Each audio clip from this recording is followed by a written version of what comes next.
Hello and welcome to The Green Dream. I'm Natalie Kenway, Global Head of ESG Insight at ESG Clarity. And today I'm delighted to be joined by Lindsay Smart, Head of Sustainability, and Jonathan Hick, Investment Director at Point.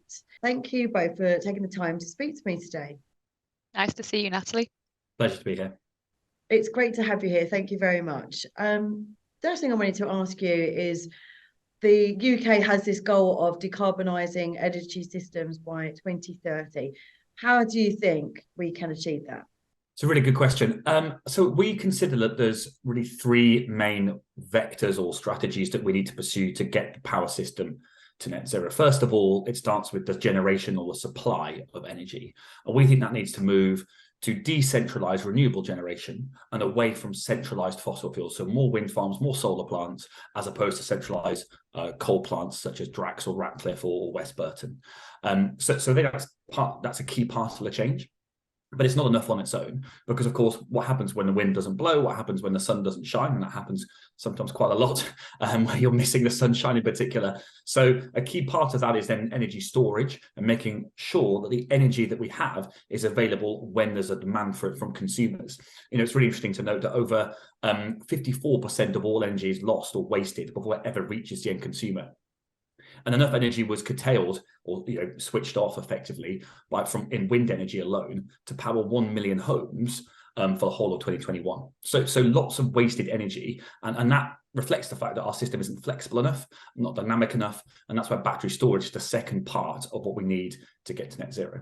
And the third part to decarbonise the power sector is what's called behind the meter. This is on-site investment. So this would be things like rooftop solar panels or LED lights. And what we're trying to do there is reduce the requirement to take electricity or power from the grid and also produce more of it on-site, or just reduce the absolute amount of demand that the home or business requires. And we think those are the three main planks of a decarbonisation strategy for the power sector. And it's something that we think is important, not just in the UK, but more broadly in Europe and other markets as well. Great, thank you for taking us through those three. It's such a shame to hear so much is being wasted. And for investors, where can they play their part? So, Lindsay, perhaps where are you directing capital? What are the companies in your portfolios? So I think in addition to the energy opportunity, which is what our energy transition fund offers, and that's obviously a very direct play and a specific opportunity for investors. We as an investment house that has other strategies as well, what our approach when thinking about this is to look at our own net zero roadmap and how that applies to our financed emissions. So then it's thinking about how across all of the investments we make, we can look down into the companies that we are selecting to invest or lend to and think about what role do they play within the net zero transition, the net zero roadmap that we all have to take. We as investors, as a company ourselves, the decisions we take around which companies we choose to invest in. And so then when we go through that process and in terms of asset selection, it's about how we as investors are starting to interrogate and understand in more detail how the different assets and the different companies that we take exposure to have their own approach to net zero. And lots of those companies are not energy companies per se, who are embedded within the energy system, but they're obviously users of energy, and so it's looking at how they intend to reduce their energy use over the long term and what their plan and how they will change their business model over time in order to become more efficient. But right now we are in the middle of a cost of living crisis in all around the world, but in the UK in particular. But how can these investments or how can these businesses help in terms of lowering bills? So I think one of the key areas that investors can help with, and a key area for reducing bills, is around that third pillar that I talked about for sort of decarbonising, which is also kind of saving money. So if you're a business today, you're probably paying somewhere north of 60 pence per kilowatt hour for your electricity and your energy, and we've seen many businesses go bust and cease to trade as a function of that. If they had solar on their roof, which investors such as our fund could invest in and then sell power back to them over a long period of time, they could be buying at around 10 to 12 pence.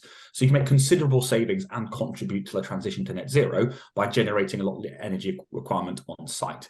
And obviously, as I also touched on within that vector, you've got the idea of reducing your absolute demand. And that doesn't have to be that painful. LED lights, for example, is a great way to reduce by up to 20-30% your electricity demand.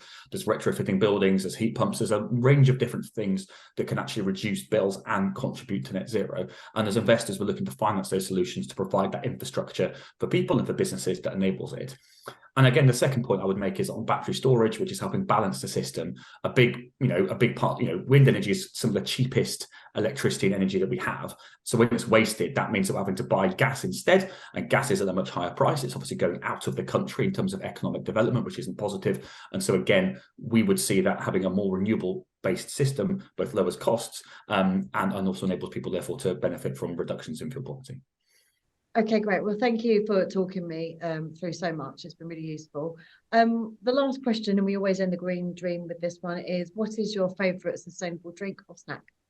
Are you handing that to me, John, or have you got? I would do a brief shout out for Toast Ale, which is, I don't know if people mention that one all the time, but that is a beer or IPA that is made using waste bread, and they donate all their profits to charity. So that's my favourite one, and I've got a few cans sat in the fridge. I'm terrible. I would be really boring, and I think my most sustainable snack is probably and drink would be, some water in a clean canteen that I carry around, not in a plastic bottle, and maybe like a banana, because I think that's your ultimate sustainable snack. Fantastic. Well, thank you both for your time. It's been great speaking to you today. Thanks, Natalie. Thank you.